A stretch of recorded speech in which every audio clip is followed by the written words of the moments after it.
did end in an injury again, guys. Conor McGregor catches the injury bug. He throws a jumping roundhouse kick at his opponent, Max Holloway, lands awkwardly on the right leg, and boom, snaps his ACL, we presume, or it could be his meniscus if it's hopeful. But Conor McGregor instantly falls to the canvas, and Max Holloway gets on top, lands some ground and pound. McGregor finds his way back up to the feet.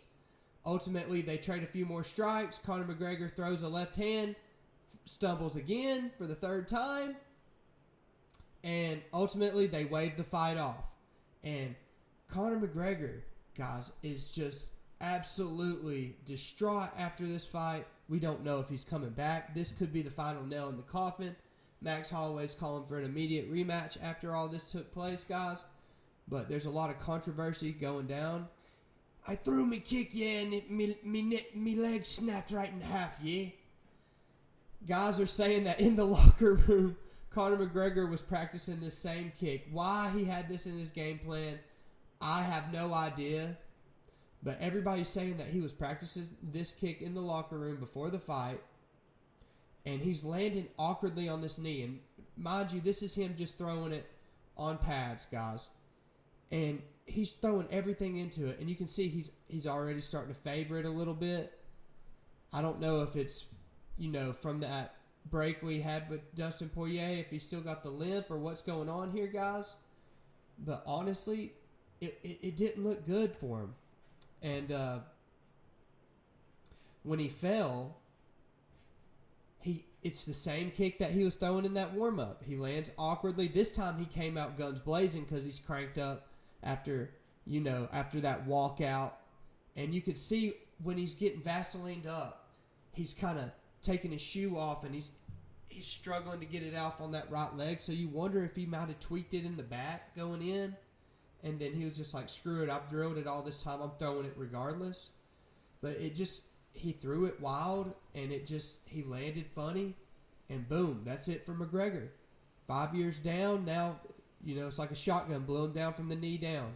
And boom, there goes the superstar. And this time, this was the worst outcome. I would have much rather just see him get slimed out, just smashed out by Max Holloway, but this was just like another bad look for McGregor.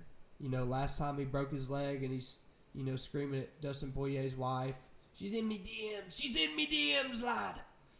And this time he just goes down. He don't even say nothing. He just walks off. He's totally distraught.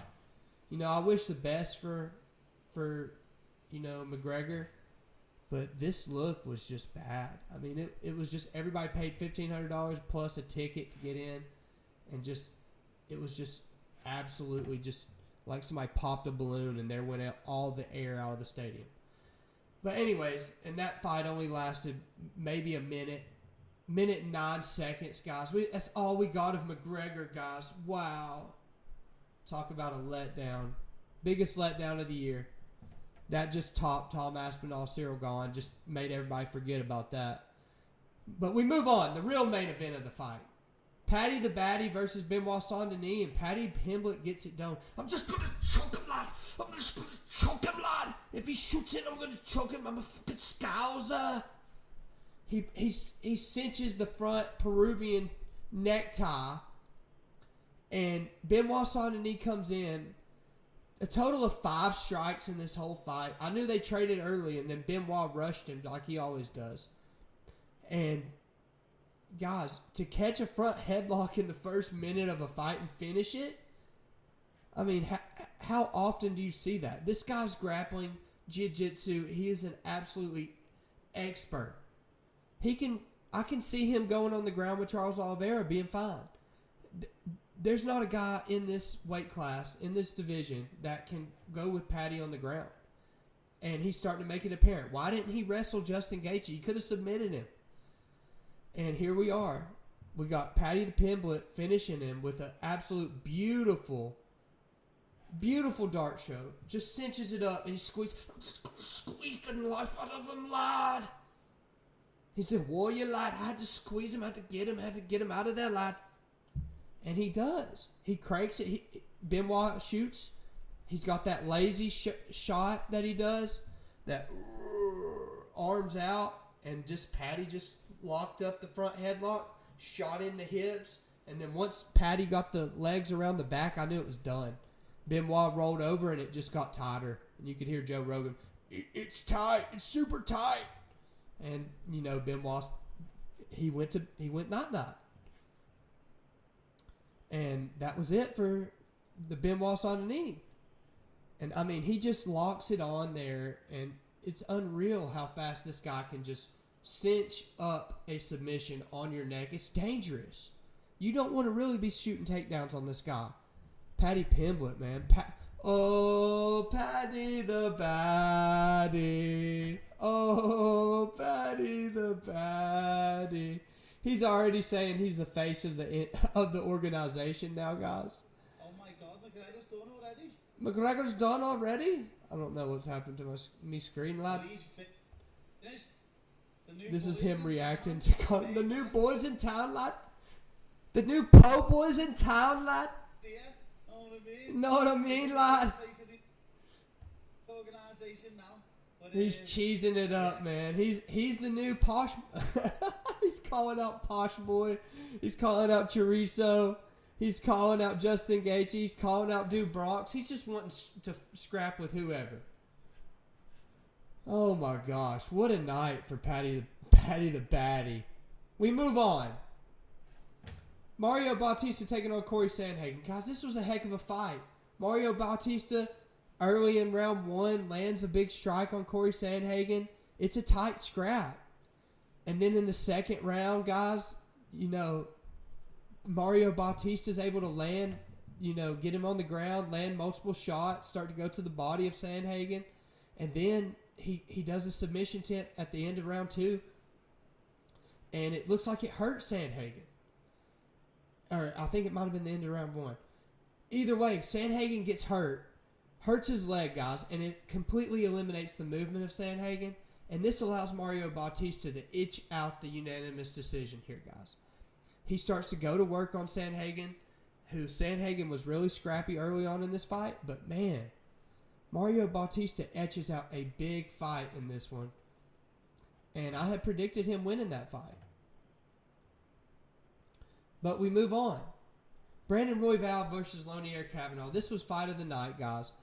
And I predicted Lone'er would win, but Brandon Royval absolutely came out and just proved everybody wrong, showed how he defeated Tatsuro Taira. This guy just don't give up, man. His pressure is unreal. Lone'er was hitting him with shots that I thought would have dropped anybody in the division. And Brandon Royval's just hanging in there, going to the body. It seems like every time he get hit, he's just coming back harder. And it just seemed like by the end of it, Lone'er just shot that. He tried to jump a ghillie, and that was it for him, man. Brandon Royval's able to get the submission late in the third round. And honestly, Lone'er was doing really good in this fight. But it turned out to be Brandon Royval's volume, man. He took him into deep waters and drug him down. We move on. King Green taking on Terrence McKinney, guys. This was an absolutely guns blazing fight. I knew this fight was going to end in the first round, and King Green gets it done. He withstands the first few minutes of Terrence McKinney's shots, and King Green's nose is all busted up. Terrence McKinney's landing huge shots on him. And he just would not quit.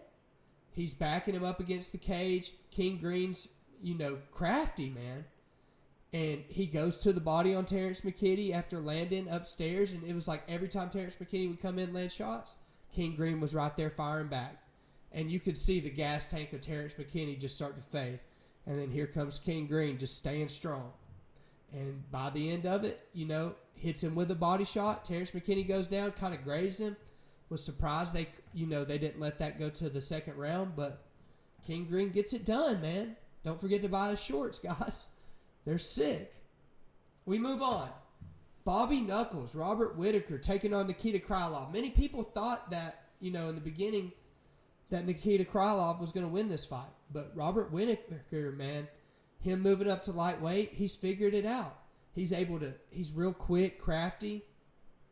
he was able to figure it out. He finally was pushing Nikita Krylov back. Once he figured out the jab and the range of Nikita Krylov, man, he just swarmed on him.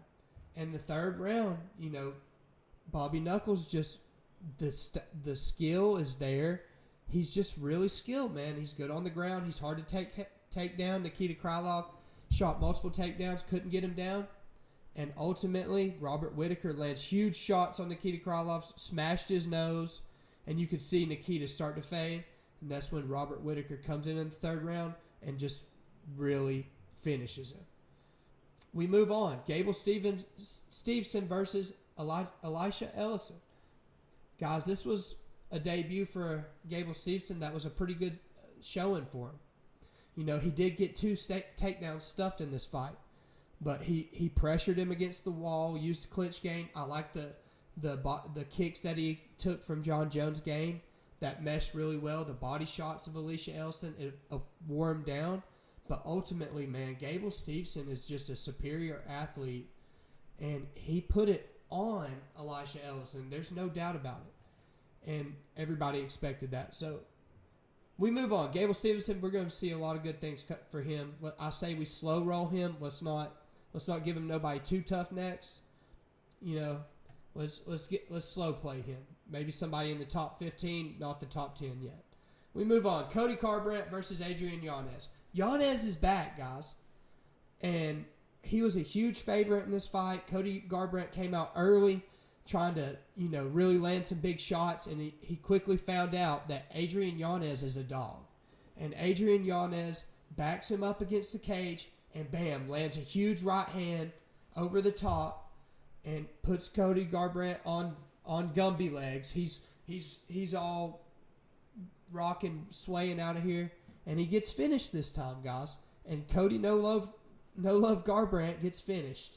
And, I never really thought he was that good of a fighter. I thought he had that. He beat a Dominic Cruz that was injured. There's a lot of fights. TJ Dillashaw was injured at the end of his career. I ain't taking away from him for being a champion, but let's be honest. A lot of those wins are coming back not looking so great. We move on. Luke Riley versus Kai Kamaka III. And I fucking knocked him out, lad. Oh, Paddy the Baddy. He knocks out Kai Kamaka in the first round, guys. And Joe Rogan's going back. He's chewing up his leg. Them calf kicks are just... Luke Riley better start getting out of the way of him.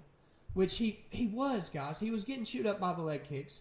But the jab, the hands of Luke Riley, the in and out, the boxing is elite, guys. He is an absolute scouser. He took those leg kicks like they were nuttin'. You'll do nuttin'. Yeah? He took them leg kicks. And the Scouser absolutely defeated the Polynesian. We knew the Polynesian was going to come out and try to hit that lead leg because we know Luke Riley's a real big boxer. He's heavy on that front lead leg. But Luke Riley, it was an early stoppage. And I feel like if it would have went a few more seconds, guys, he was going to make him a highlight reel. Could have probably got a bigger bonus, guys. But ultimately, Luke Riley shows out, and in his post-speech, he's telling the arena, let's get the, oh, Paddy the Baddy going again. And the arena was just electric, guys. And Luke Riley gets it done against Kai Kamaka III. And no surprise there. We move on. This is the last fight I'm going to cover of the early prelims, guys, because it's the only one I predicted earlier. But Tracy Cortez got beat up badly in this fight against Wang Cong. Wang Cong came out.